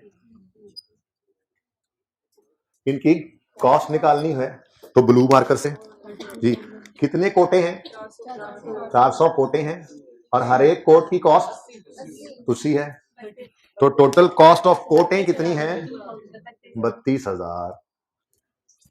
ठीक है, ठीक है, ये टोटल कॉस्ट में ये शामिल है कॉस्ट पे। Next, and normally sold for 1,50,000 each, 1,50,000 each owing to a defect in manufacture. जैसे ये वेस्ट कोट है ना, वो कोट की बाजू नहीं थी, डिफेक्ट आ गया तो ठीक है। एक नहीं थी ना, मसला ये है, 2 होती तो वेस्ट कोट बन जाए, एक बाजू नहीं थी, एक थी। Owing to a defect in manufacture, लेकिन बेच फिर भी लिया कि मॉडल को बुलाया, उसको उन्होंने कहा कि यार तू एक बाजू वाला कोट पा के ना 2 कुछ अगर कैमरे से ला दे, बिक जाने ने, ठीक है। क्या करेंगे, जो पैसे भी आया उसका 5% तुम्हारा, ठीक है। तो वो कह रहा है owing to a defect in manufacture they were all sold after 31 January. भाई चाहे आप फरवरी में बेचनी है और फरवरी में बैठ के ये बना रहे हैं ना, तो 31 जनवरी पे अनबिक्ड हैं, 31 जनवरी पे स्टॉक ही हैं। चाहे वो यूं के अल्फाज भी बोल देना कि ये जनवरी के एंड पर इतने पड़े थे, इसके बाद बिक गए हैं। मैं फरवरी में बैठ के भी कह रहा हूं ना कि फरवरी में बिक गए हैं, तो 31 जनवरी पे तो बिके नहीं थे ना, तब स्टॉक थे, ठीक है ना। तो ऐसे जुमलों से कोई परेशानी होना, ये सोल्ड हो गए, एक्चुअल सोल्ड हो गए, वो भाई जनवरी के बाद सोल्ड हुए ना, 31 जनवरी में तो स्टॉक ही है, ठीक है। तो उसको वही उसूल लगाने जो पढ़ाए हैं। अच्छा, तो they were all sold after 31 January X3 at 50% of their normal price, 50%। 1,50,000 normal price थी, आधी कीमत में बेच लिया हम, एक बाजू वाला कोट बेचता। Selling expenses amounted to 5% of the proceeds, जो भी रिसीव होगा उसे कहा तो उसका 5% तुम्हारा। डिफेक्टिव है ये गुड्स, एनआरवी निकालना पड़ेगा इसके लिए। वर्किंग नंबर 1, तो एनआरवी ऑफ कोटे हैं, देखें बच्चों ये वर्किंग 1 है। एस्टिमेटेड सेलिंग प्राइस 400 कोटे हैं और 75 रुपए का एक कोट बेच लेंगे, ये एस्टिमेट है हमारा, ठीक है। कितना? 30,000। लेकिन कोई रिपेयर शिपेयर नहीं कराया, बस कमीशन दे दिया है, ठीक है। तो एस्टिमेटेड सेलिंग कॉस्ट है जी वो 30,000 जो रिसीव होना है ना प्रोसीड्स, उसका 5% हमने कहा जी हम दे देंगे कमीशन, तो ये बन गया 1500 और बाकी 28,500 अपने बोझे में, कोई रिपेयर नहीं करवाया। अब ये क्या है? Net realisable. अब हमने एक चीज 32,000 की खरीदी थी, नहीं थी रिटर्न पॉलिसी, जहां से आए डिफेक्टिव से नहीं वापस हो सकते थे, अब नहीं कर सकते हम, ठीक है, वो हमें कॉस्ट पड़ गई थी। अब वो जितना भी जोर लगा लें तो 28,500 ही लाकर दे रहे हैं हमें, तो फिर वैल्यू क्या है? लोअर, तो लॉस को रिकॉर्ड कर लेंगे, ये एनआरवी लॉस आ गया। 28,500 ये है वैल्यू, क्या है जी ये वैल्यू, ठीक है, डन। नेक्स्ट, फिर शुरू से पढ़ के आते हैं, ये तो हो गया ना 1। Following items were included at cost in total 800 शर्टें विच हैड कॉस्ट 20 ईच। आगे ना पढ़ो, कोटें के साथ शर्टें, 800 कोटें, 400 कोटें और 800 शर्टें, शर्टें से भी आगे निकल के भाई शर्टें कह रहे हैं, अच्छा जी। हर एक की कॉस्ट कितनी है? तो 800 इंटू ₹20, क्या है टोटल कॉस्ट कितनी आई थी? ठीक है जी। These two were found to be defective, इनके कॉलर नहीं थे।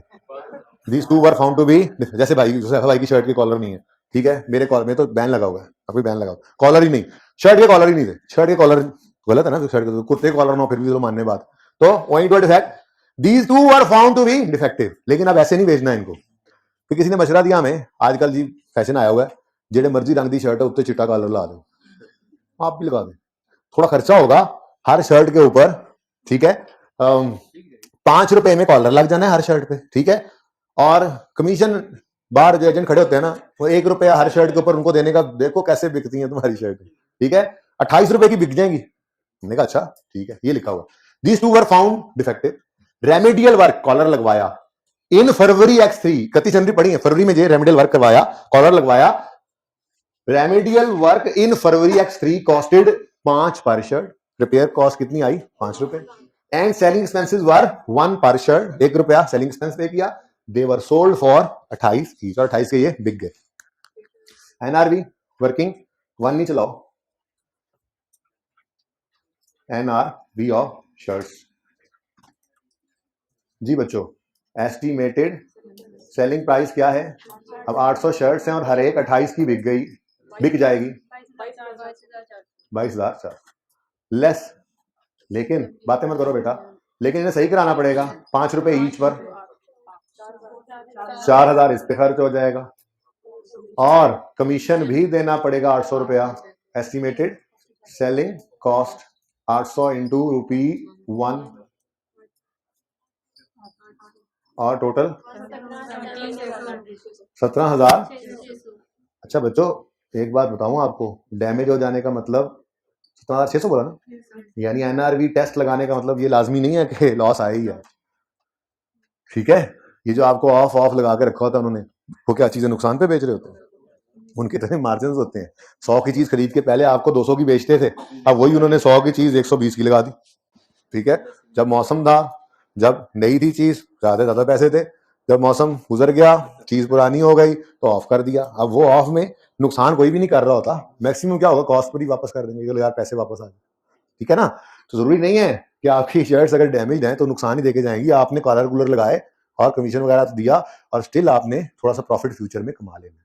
जब फ्यूचर में प्रॉफिट कमाना है तो फिर इधर देखो, आप एनआरवी पर उसको, एनआरवी फ्यूचर में ये 1600 रुपए दे जाएगी ये शर्ट्स, आपने लोअर पे ही रखना है, आप फिर इसको कॉस्ट पर ही रखें, आपका ये स्टॉक का जो आइटम है ये अब एनआरवी पे नहीं बल्कि कॉस्ट पे नजर आएगा, और कॉस्ट है 16,000, ठीक है बच्चों। तो जरूरी नहीं है आप एनआरवी टेस्ट लगाएं तो आपकी एनआरवी ही लोअर आए, कभी कभी ऐसा भी होता है ये टेस्ट फेल हो जाए और कॉस्ट पर ही पड़ा रहे। बस टोटल करें और स्टॉक निकाल लें। खुदा का खौफ करें, जो बाकी स्टॉक है वो कहां जाएगा, वो स्टॉक नहीं है। हाँ, इसको नहीं भूलना, प्लीज नहीं भूलना। रिमेनिंग स्टॉक भी तो पड़ा है, रिमेनिंग स्टॉक किसका है, वो भी तो हमारा है। ये 8 मोबाइल भी तो पड़े हैं जी। अब इनकी कॉस्ट निकलेगी कैसे, total cost minus is equal to, तो बैलेंसिंग बेसिकली यहां पर निकाल ली हमने रिमेनिंग की कॉस्ट जी। तो 84,700 माइनस 32,000 माइनस 16,000, 236,700। अब ये गुड स्टॉक है, इसके बारे में कुछ नहीं बताया, एनआरवी टेस्ट एप्लीकेबल ही नहीं है। ये 2-3 जुराबें होंगी भाई क्या जी। तो total 281,200। Now this is value of closing stock and this figure will appear in statement of financial, ये जाएगी फाइनेंशियल स्टेटमेंट्स में, जिसकी एंट्री होगी stock debit cost of sales credit.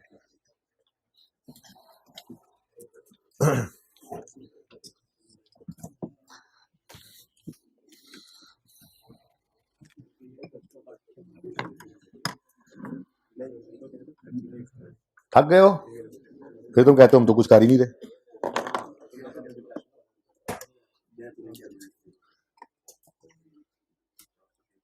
नहीं, ऑनलाइन वाले बच्चे ना बहुत नाजुक मिजाज हुए होते हैं, क्योंकि वो दूर होते हैं, उस्ताद के पास नहीं होते।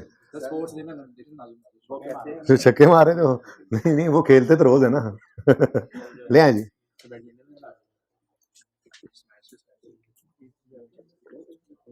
भाई पिक्चर ले लें जिसने नोट नहीं किया, क्योंकि अगले 10 सेकंड में, हाइब्रिड वालों कह रहा हूँ, अगले 10 सेकंड में कैमरा इस तरफ आ जाएगा।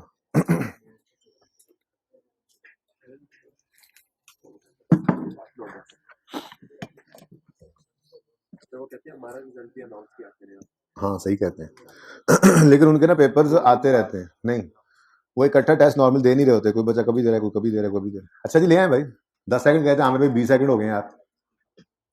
ये 5 होमवर्क में करना है आपने, ठीक है, 6 तो हमने पहले किया हुआ है, 5 होमवर्क में करना है आपने। ये 4 जैसा ही है।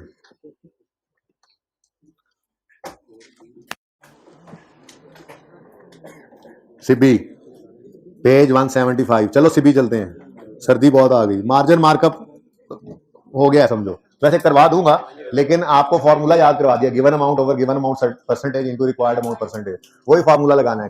छोटे छोटे सवाल है, वो ऐसा कोई टॉपिक नहीं है कि इन्वेंट्री की तरह से 2 दिन खपना पड़ेगा हमें।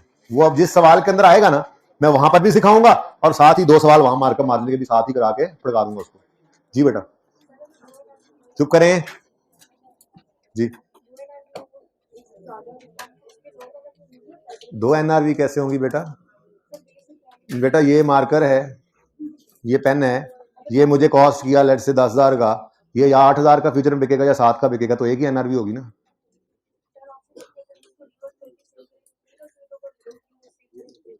विद किसके सेल करेंगे तो बेटा वो तो डिफरेंट हो जाएगा। हाँ वो डिफरेंट 2 सिनेरियोज बन जाएंगे,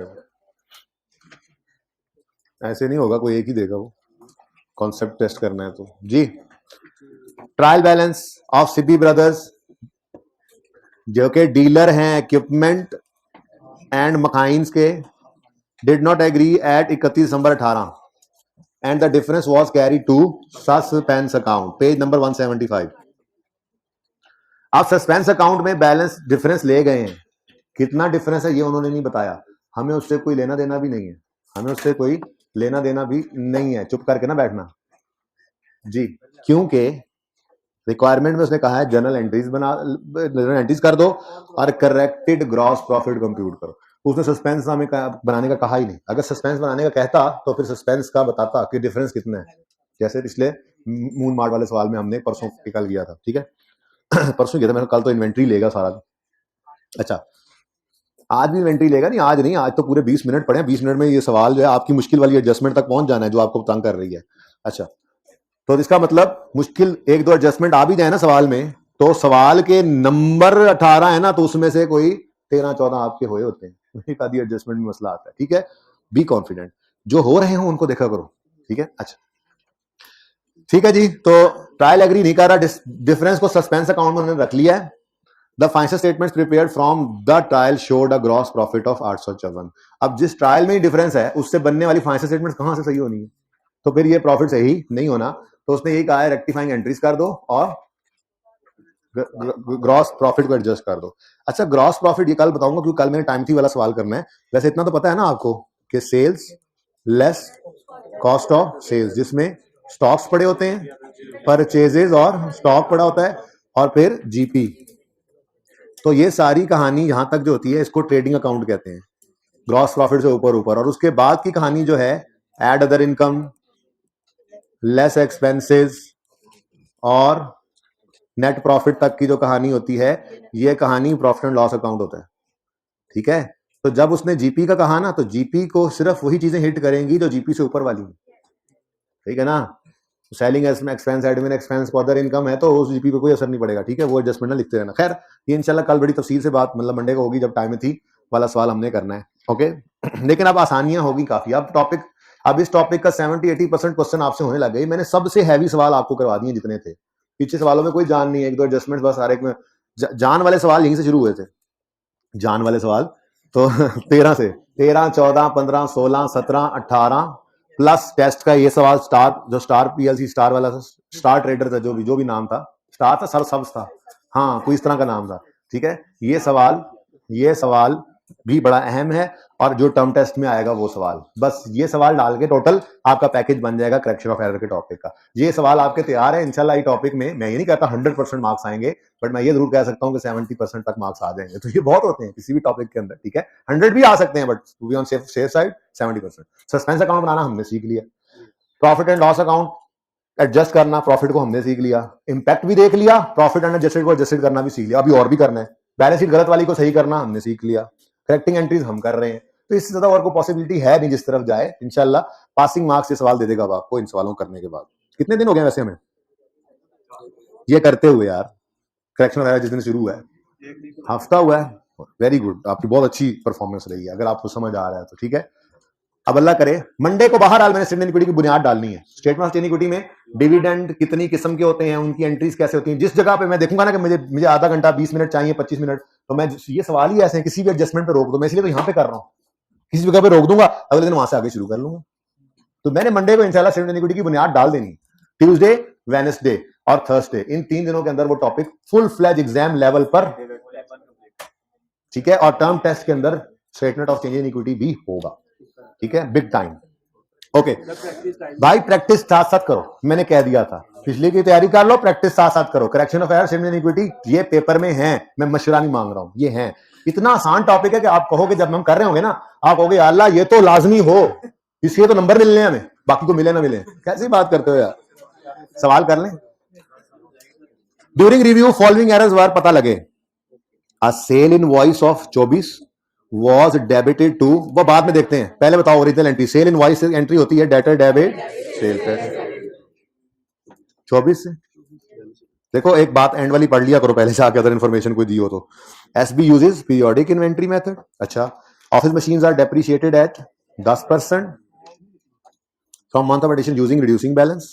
control accounts are not maintained, यानी इंडिविजुअल अकाउंट्स बनते हैं, कंट्रोल अकाउंट नहीं बनाते। ठीक है, अच्छा सेल इनवॉइस 24 की थी, यानी debtor debit, debtor control debit नहीं किया मैंने, डेटर डेबिट सेल क्रेडिट। ठीक है, was debited to debtor account as 42। ये क्या बनाया उन्होंने? अच्छा ये तो भी बनाया, was debited to debtor's account as 42। लेकिन सेल्स के बारे में तो खामोश है ना, उससे सही है। ये ओरिजिनल रॉन्ग सवाल के अंदर गिवन सोल्यूशन में नहीं थी, इसलिए मैंने ये पिछली क्लास में डिब्बा बना लिया, और यहां से फिर सिर्फ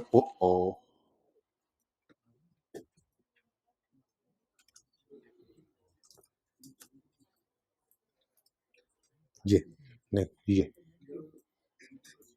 जी। अब ओरिजिनल रॉन्ग हमारे सामने, रेक्टिफाइंग सोल्यूशन में डेटर डेबिट हमारा 24 से हो गया 42 से ज्यादा डेबिट हो गया। कितना ज्यादा डेबिट हुआ है? 18 से ज्यादा डेबिट हुआ है, तो डेटर को सही करने के लिए कर दो 18 से क्रेडिट, और सेल्स क्रेडिट होना था 24 से, हो गया क्रेडिट 24 से ही, कुछ नहीं करना। तो अब एंट्री पूरी करनी है तो सस्पेंस को डेबिट। Done, next. मुश्किल एडजस्टमेंट होती है सवाल में, कब कह रहा हूं नहीं होती है, लेकिन आसान भी तो होती है। तो किसी भी सवाल पे अड़ जाओ, जब कैश फ्लो का सवाल करेंगे, बैलेंस हो जाती है, पता लग जाता है सवाल सही है या गलत। नहीं बैलेंस हुई है 2 मिनट में देखो, नहीं समझ आई तो आगे चलो। क्योंकि 10 मिनट लगा के 2 नंबर वहां से निकल भी आए तो वही 10 मिनट में अगले सवाल में 10 नंबर मिलने थे। ठीक है ना, हर सवाल में आसान नंबर होते हैं, वो पहले ले लो, छोड़ो मत। जो एडजस्टमेंट मुश्किल लगे याद करते हैं तुम्हें आगे चलो। सवाल 2 दफा पढ़ के शुरू करना है तो पहले ही पता होता है कि ये 2 3 4 5 6 ये आसान एडजस्टमेंट्स है, पहले फटाफट उनको फटका दो, नंबर सही लिख लो बस। उसके बाद मुश्किल पे टाइम लगाओ, और 1 2 जो बच जाए टाइम पूरा हो जाए आगे चलो, ऐसे पर्चा पास होता है। ठीक है, अच्छा sorry, a purchase of 23 was entered in purchase day book as 32। अगली बात अगर ना लिखी होती तो मैं पहले बता दूं कि क्या होता, ठीक है ना। परचेज डे बुक में एंटर हो जाने का मतलब है डबल एंट्री ही पूरी की पूरी दोनों तरफ गलत हो गई, ये याद रखना। परचेज डे बुक में एंट्री होती है ना, वहां से फिर डबल एंट्री पोस्ट होती है। कहां बनाया था ये, अगर एक चीज यहां पर गलत, सेल डे बुक में यहां पर ये गलत ही एंट्री आ गई, यहां पर सेल डे बुक में गलत एंट्री आ गई तो इस टोटल में गलत हो गई, गलत हुई तो दोनों तरफ गलत चली गई। तो अगर कोई यूं कह देना posted in sale day book as ऐसे, तो फिर डबल एंट्री ही गलत है। पर मसला ये है कि उसने आगे कुछ कह दिया, फिर मैं आगे वाली बात बाद में करता हूं, पहले इधर आओ। परचेज ऑफ 23,000 ओरिजिनल एंट्री तो करें ना, फिर देखते हैं हुआ क्या। परचेज ऑफ 23,000 है तो एंट्री होनी चाहिए परचेज डेबिट कितना 23,000 की, was entered in purchase day book as 32। अब इधर देखो, अगर इससे आगे कुछ ना लिखा होता, ये भी तैयारी कर लेना, तो इसका मतलब ये था कि परचेज डे बुक में एंट्री हो गई है 32 से, और दोनों तरफ 32 करना था फिर। लेकिन उसने कहा बच्चे परेशान ना हो, ऐसी गलती को सोचना ना पड़े, उन्होंने कहा परचेज डे बुक में एंटर हुआ 32 और from there posted to creditor account as 3.2। अच्छा, तो उसने बता दिया है तो फिर हमने भी लिख दिया। अब आसान नंबर जी, परचेज डेबिट होना था 23 से, हो गया 32 से, ज्यादा डेबिट हो गया। कितना ज्यादा 9,000 से परचेजेस ज्यादा डेबिट हो गया। सही करने के लिए परचेजेस को 9,000 से कर दो क्रेडिट। नेक्स्ट, क्रेडिटर 23 से क्रेडिट होना था, सिर्फ 3.2 से क्रेडिट हुआ, यानी 19.8 से कम क्रेडिट हुआ, तो सही करने के लिए मजीद क्रेडिट, तो क्रेडिटर को 19.8 से क्रेडिट कर दो। अब सारा कुछ ठीक हो गया, कुछ बचा ही नहीं, तो फिर डेबिट किसको डाल दो, ठीक है, क्लियर। नेक्स्ट लो, अगली एडजस्टमेंट आपकी फेवरेट, एनआरवी आज पढ़ा दिया है और स्टॉक का इंपैक्ट वैसे आपको लेना सिखाया हुआ है, तो ये मुफ्त के नंबर अब हर एडजस्टमेंट में आपको मिला करेंगे। ठीक है, क्या फरमा रहे हैं, an item was included in closing inventory at its cost. Included है क्लोजिंग इन्वेंट्री में एट इट्स कॉस्ट ऑफ 94, ये कॉस्ट है। ये क्या हुआ, an item was included in closing inventory at its cost of 94 due to lower demand, it had a net realisable value of 81। अब एक चीज क्लोजिंग स्टॉक में इंक्लूडेड है बच्चों, इंक्लूडेड है क्लोजिंग इन्वेंट्री में कितने पर, 94 पर, जो कि उसकी कॉस्ट है। इंक्लूडेड है 94 पर, लेकिन जब इसकी एनआरवी 81 है तो होना चाहिए था इसको 81 पर, यानी ओरिजिनल तो ये था कि 81 पर ये नजर आता, रॉन्ग क्या हो गया, 94 पर ये चला गया। तो स्टॉक में एक चीज 94 की नहीं 81 की होनी चाहिए। अगर शामिल 94 पे हो गई है तो इसमें स्टॉक गलत तो हुआ है, गलती में बढ़ गया है, कम हुआ है, ज्यादा हुआ पड़ा है ना। एक आइटम 81 पर नजर आना चाहिए था, 94 पर नजर आ रहा है, तो स्टॉक में ये ज्यादा हुआ पड़ा है। बोलो, तो सही करने के लिए स्टॉक को क्या करोगे, कम। अब स्टॉक को कम करोगे तो स्टॉक क्या है, एसेट, एसेट को कम करने के लिए क्या करते हैं हम, क्रेडिट। तो दूसरा इंपैक्ट, कॉस्ट ऑफ सेल को क्या कर दोगे, बढ़ा लोगे, यानी डेबिट। तो फर्क कितना है दोनों का, 13 से एंट्री करोगे कॉस्ट ऑफ सेल्स डेबिट और क्लोजिंग स्टॉक या इन्वेंट्री क्रेडिट। किधर गया यार ये जी, तो कॉस्ट ऑफ सेल डेबिट और इन्वेंट्री क्लोजिंग इन्वेंट्री क्रेडिट, इसको काट दो, कंफ्यूज कर रहा है तो। वैसे ट्रेडिंग अकाउंट का मतलब बता ही दिया आपको, वो प्रॉफिट एंड लॉस को डेबिट कर दो तो भी लॉस ही है, एक्सपेंस डेबिट करो तब भी वही बात होती है। तो ट्रेडिंग अकाउंट को काट दो, कंफ्यूज करेगा। Cost of sale debit inventory credit, done. इतना ही आसान सवाल है। तो 60-70% मार्क्स इंशाल्लाह आपके तैयार हैं इस टॉपिक में से। लो जी, सब टोटल अगले पेज पे गलत चला गया, सुभान अल्लाह, ये तो सस्पेंस वाली गलती है। सब total of 49 was carried forward as 94, तो वो बाद में देखते हैं। अब ये चीज क्या है, पहले ये देखो हुआ क्या है, सब टोटल 49 था, गलती से 94 हो गया, यानी कि ये जिस चीज का भी सब टोटल है ये ज्यादा हो गया गलती में, सही करने के लिए कम करना पड़ेगा। ठीक है, अब देखते हैं है क्या। बस इन द ओ सेल डे बुक में तो सेल्स आती है ना, सेल डे बुक में। सेल लेजर नहीं कह रहा कि डेटर की कंफ्यूजन लो, बता दिया था उस दिन, ठीक है ना, एमएम वाले सवाल में, मून मार्ट में। सेल है, सेल। सेल गलती से ज्यादा हो गई है, सेल गलती से ज्यादा है, सही करने के लिए कम करना है। सेल की नेचर क्रेडिट है। ओरिजिनल रॉन्ग कुछ नहीं होना भाई, इसका ओरिजिनल रॉन्ग कुछ नहीं होना। ये देखो मैंने थर्ड एडजस्टमेंट में भी ओरिजिनल रॉन्ग मैंने कहा था मत पास किया करो, कोई जरूरत नहीं है स्टॉक वाली में। और यहां पे कास्टिंग वाली में भी ओरिजिनल रॉन्ग कोई नहीं पास होती। डायरेक्ट सोचो, सेल गलती से ज्यादा हो, ऐसा ही है। सेल गलती से 94 पे चलेगी ना 49 की बजाय, तो सेल गलती से ज्यादा रिकॉर्ड होगी। सही करना है तो कम करोगे। सेल की नेटिव रे क्या है, और अगर इसको कम करना है तो क्या करोगे, डेबिट। अब सेल डेबिट कितना फर्क है, 45 से सेल डेबिट। और चूंकि ये कैरी फॉरवर्ड का फर्क है, कैरी फॉरवर्ड की गलती है, तो सस्पेंस को डालना है, तो सेल डेबिट, सस्पेंस क्रेडिट 45। ठीक है, सही है। ये सारी बातें हुई हुई हैं, कोई नई बात अभी तक नहीं आई। ठीक है, ये नई बात है। क्यों बेटा, नहीं, सेल डे बुक में एंटर कहां से सवाल आ रहा है, सेल डे बुक में एंट्री गलत नहीं हुई, कास्टिंग एरर है। तो अल्लाह पूछ, खलो जा खलो जा खलो जा खलो जा खलो जा खलो जा, आ जा यार, आ जा यार, प्लीज यार, प्लीज यार, प्लीज। कहां गया ये देखो, examples of error which have an effect on suspense account में। कास्टिंग एरर डे बुक में हो या अकाउंट में हो, एक चीज। दूसरी चीज, closing of an account trial में नहीं गया। तीसरा, one total of one page in T account, गलती से नेक्स्ट पेज पे गलत चला गया। Total of day book ledger में पोस्ट नहीं हुआ। Opening of one account omitted, दूसरे में जाते हैं। तो ये कैरी फॉरवर्ड की गलतियां बेटा, ठीक है ना। तो ये हमेशा कि क्लोजिंग बैलेंस अगले पीरियड में ओपनिंग गलत हो गया, कास्टिंग एरर हो गया, मैंने कहा था इनमें हमेशा सस्पेंस को हिट करना। वो तो सिर्फ ये बात लिखी हो ना कि journal entry pass through sale day book गलत हो गई है, तो फिर डबल एंट्री का सोचना है, वरना ठीक है। कहां थे हम और कहां चले गए, वो ये कभी नहीं भी समझ आती गल। खैर है बच्चों, यार अब मुझे मिल नहीं रहा। ये रहा, ये रहा, ये रहा, ये रहा भाई। ये वेरी इंटरेस्टिंग एडजस्टमेंट है, number 5, very very very interesting.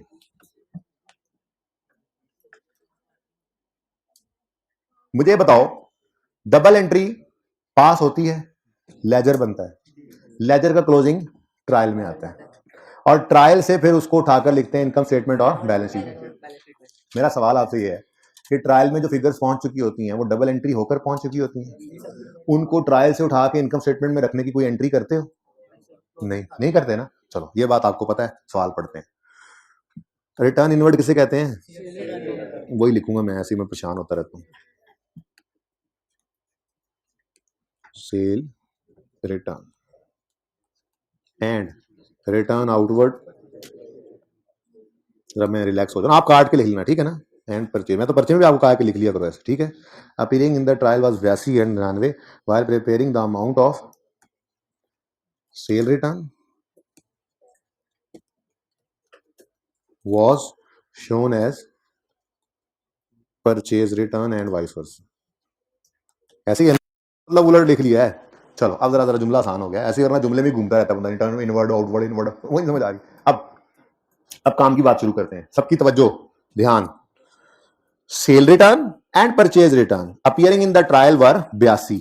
Trial में ये सेल रिटर्न थी, बोलो, और 99 ये परचेज रिटर्न थी, ऐसे ही है ना। ओके, अच्छा, तो वो कह रहा है सेल रिटर्न और परचेज रिटर्न जो ट्रायल में नजर आ रही थी वो 82 और 99 थी, ट्रायल में नजर आ रही थी, मतलब डबल एंट्री होके वहां तक पहुंच चुकी थी, डबल एंट्री में कोई गलती नहीं थी, ठीक है। आगे कहता है while preparing financial statements the amount of sale return was mistakenly shown as purchase return and purchase return was mistakenly shown as sale return, vice versa लिखा हुआ है ना। अब मुझे बताओ क्या हुआ, मोबाइल छोड़ दे यार, बता तूने लिया, रख ले जेब में, बेशरम। ट्रायल में डबल एंट्री होकर चीज पहुंच चुकी है, ट्रायल में कोई गलती नहीं है, ट्रायल तक आ गई ना, कोई डबल एंट्री कोई गलती नहीं थी।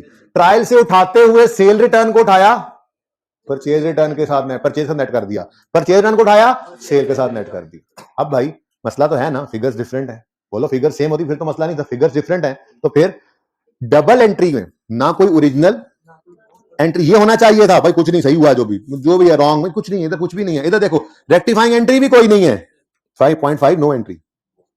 एंट्री क्यों? क्योंकि एंट्री होकर ट्रायल तक पहुंचा है। ट्रायल से उठाकर इनकम स्टेटमेंट में लिखने की क्या एंट्री होती है बेटा चीजों की?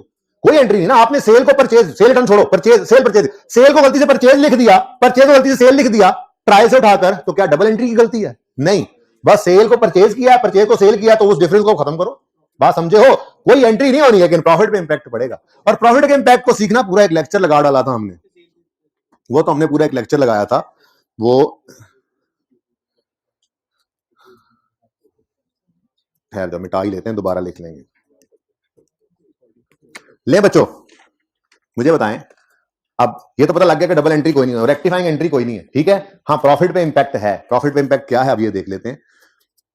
सेल रिटर्न की बात करते हैं। तो सेल रिटर्न थी 82, गलती से लिख दी है 99, ऐसे ही है। तो सेल रिटर्न गलती में ज्यादा कर दिए, तो सही करने के लिए क्या करोगे? कम। सेल रिटर्न सही करने के लिए क्या करोगे? कम। अब मैंने कहा था इसको डायरेक्ट नहीं सोचना, सेल रिटर्न की कमी सेल का बढ़ना है, और सेल का बढ़ना प्रॉफिट को बढ़ा देगा। ये आसान हो जाता है काम, ठीक है। अब 99 और वो कितना, दूसरा कितना फर्क है? 17 से प्रॉफिट को क्या कर दो, सेल बढ़ रही है ना, प्रॉफिट को 17 से बढ़ा दो, ठीक हो गया।